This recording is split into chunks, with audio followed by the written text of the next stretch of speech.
अगर मन में शिव का वास है तो औरों के प्रति ईर्ष्या, क्रोध, बैर किस बात का। शिव तो हर एक में है, हर एक के हैं। 28वां अध्याय शंखचूर्ण विवाह। संत कुमार जी बोले, अब जग जीव व्यय के उपदेश से शंखचूर्ण पुष्कर में जाकर कठिन तप करने लगा। जब कितने ही दिनों तक उसने एकाग्र मन हो गुरु के दिए हुए उपदेश के अनुसार इंद्रियों को वश में कर प्राप्त मंत्र को जप किया, तब लोक पिता में ब्रह्मा जी उसे वर देने आए। दानवेंद्र ने स्तुति कर ब्रह्मा जी को प्रसन्न किया। ब्रह्मा जी ने कहा, वर मांगो।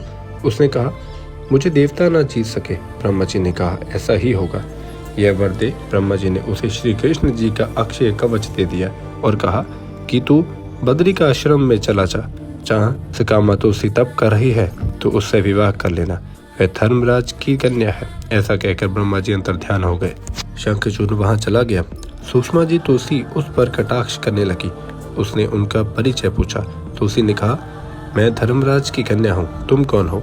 यहाँ से चले जाओ।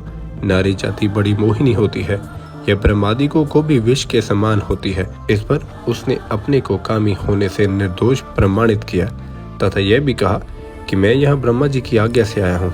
मैं दंभ पुत्र दानव तनु के वंश में उत्पन्न हुआ सुदामा नामक गोप नारायण का पार्षद हूँ। इस समय मैं राधिका के शाप से मैं दानव हुआ हूँ। श्री कृष्ण के प्रसाद से इतना अवश्य जानता हूँ। ऐसा कहकर शंखचूर्ण मौन हो गया। तुलसी ने कहा, यह बात सत्य है। फिर वह हंसने लगी। तुलसी ने कहा, वही पुरुष संसार में धन्य है जो स्त्रियों से पराजित न हो। तुमने मुझे अपने विचारों में पराजित किया।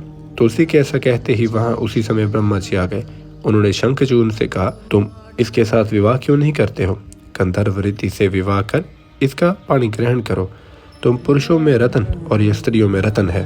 बुद्धिमानों को बुद्धिमान के साथ संगम गुण वाला होता है।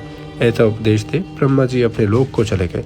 दानव ने गंधर्व रीति से उससे विवाह कर अपने पिता के स्थान को प्रस्थान किया। अब वह अपने अनेक सुंदर स्थानों में जाकर तुलसी से रमण करने लगा।